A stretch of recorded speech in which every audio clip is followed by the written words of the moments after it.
This is it! This is the Gohan that I've been missing. So I've literally just gotten back from watching Dragon Ball Super Superheroes. And I've got to say, I did not expect this. I did not expect to come away feeling the way I do about this film. And that's a good thing because I expected this to be a terrible film. I am really passionate about Dragon Ball and Dragon Ball Z. And I did not like Dragon Ball Super, the anime. I didn't ever feel emotionally invested in Dragon Ball Super. And the biggest issue I had with Super was it was lacking heart. Nothing felt like there was meaning behind it. Like for me, and just remember this is my opinion, like you might think that I have a trash take on this, so and that's fine, everyone has different tastes. I'll do a bit of a spoiler-free review and then I'll do some spoilers at the end, so I'll give you a heads up if you haven't seen it yet. Anyway, so that's that out of the way. So obviously coming into this film, I saw the animation look different, it was CG, I didn't like the look of it from what I saw. I didn't like I didn't like seeing Piccolo on a mobile phone. So I was just like, oh god, I'm not watching this in cinemas. A couple of people that I really respect were telling me about why they enjoyed it, and what they said intrigued me a little bit. So I decided, okay, I'm gonna go watch it. After hesitating and saying I wasn't going to, I decided, no, that's it, I'm just gonna go and watch it. And I've got to say, I loved this film. It is, in my opinion, this is the best thing that has come out of Dragon Ball since the end of Dragon Ball Z. And so first I'll talk about the animation. And at the start, it is a bit jarring. There's a scene in there that you can tell it's CG. And I thought, I don't know if I'm gonna get used to this. But for whatever reason, I don't know if you just do get used to it or it actually gets better, because after the first few minutes, it wasn't even registering in my mind. When they go to Beerus's planet, it changes. It's almost like another team worked on that because the animation looks a bit different and not as good. Some people were saying that the start was too slow, but I mean, there's no fighting in the first section of the film, but to me, that's not being too slow. That's a plot being created. You know, you're getting invested in the story and the characters, and that's what a good film does. The characters are all so good. Piccolo and Gohan obviously are the main two characters, especially Piccolo. He's consistent throughout the whole thing. You don't see much of Goku and Vegeta. What I did see of them, I enjoyed. And there's one or two main segments near the beginning of them on Beerus's planet, and then one after the credits. And that was perfect. I think it explained why they weren't on Earth. There's a little bit of a reason why they, didn't know what was happening. It was explained fine. The two main androids in this, Gamma 1 and Gamma 2, I love them. I loved Gamma 2's personality the most. I just thought he was the coolest character that has come out of Dragon Ball for a while. One thing I really like about Super is Beerus. Whis and Beerus, really awesome characters. And this is the best character since Beerus, in my opinion. Or characters, Gamma 1 and Gamma 2. There was some plot convenience, and sometimes it gets called out, which is quite funny. I think it's safe to say that most people know there's a new transformation in this film. There's actually one or two. One of them, some people say it's a bit too convenient how a certain thing happens, and I agree completely, but I didn't mind it. I actually didn't mind it. Because it's, an hour 40 movie, you can't really drag certain things out, so I kind of get why it seems like it was dragged out of nowhere. But for me, it didn't take anything away from the film. One of the biggest highlights of this was the involvement of other characters. Piccolo and Gohan was enough. That was great. Everyone has been wanting to see these two really shine. And this movie just does that and more.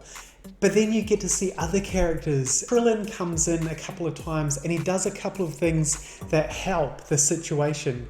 And it's not just, oh, let's just throw him in for nostalgia. He actually gets in there. He doesn't do too much, but what he does helps the team. Goten and Trunks come in, and I really wish they had more of them. I didn't really like what they did with them. I wish they incorporated them in a better way, and they're finally growing up a bit, and they look so cool.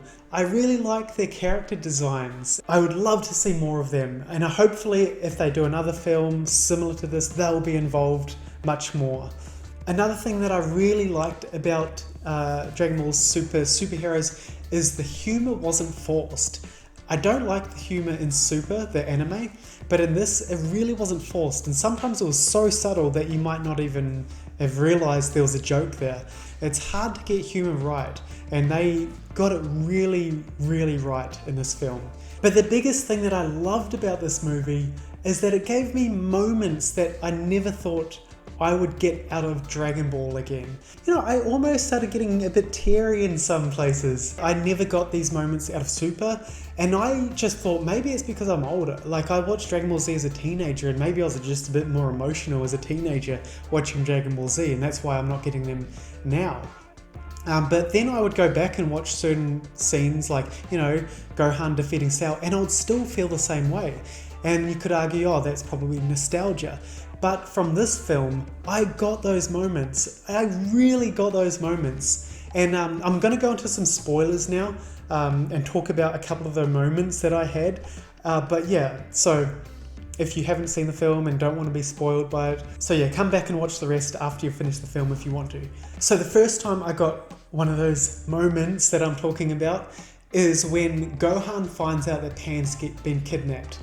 And you think, you know, Gohan's just going to be defeated and he's just going to go along with these people that have kidnapped Pan, which includes Piccolo, who's in disguise. But then all of a sudden, he's right there and he's full on Super Saiyan and he's just like raging and just screaming. And it's like, whoa, yes, yes, this is it. This is the Gohan that I've been missing. And he looks like Gohan, but older, but he looks like Gohan.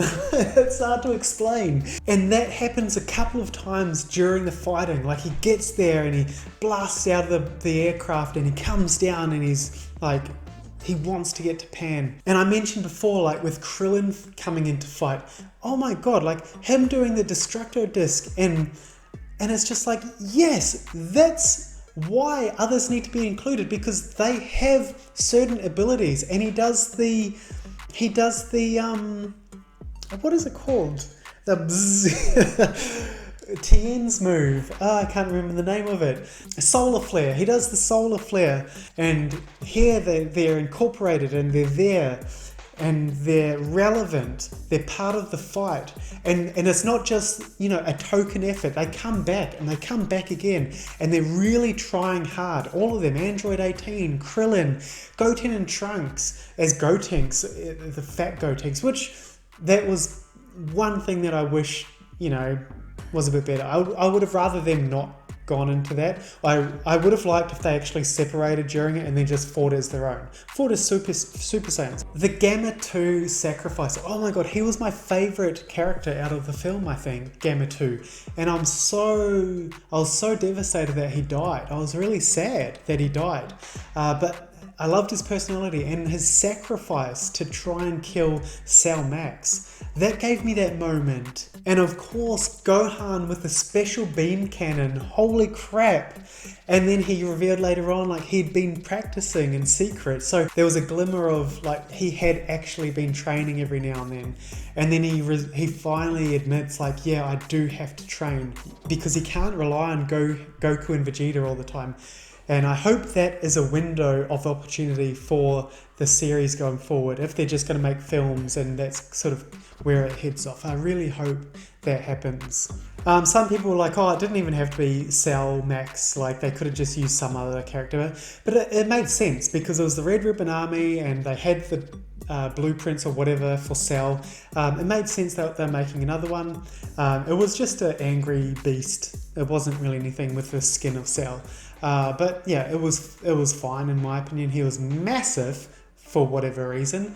And that callback with Piccolo being able to get bigger. Yes, he can do that. So yeah, it's just great that they've put these things in. And it's funny that he to be reminded. So yeah, if they carry on with films like this, I'll be really happy. But if this is the last one, you know, what a great film to finish with. This could really be my favorite film of Dragon Ball, and that's saying something massive. For me, it's saying something really big. And yeah, that's my take on it. Thanks for watching. See you later.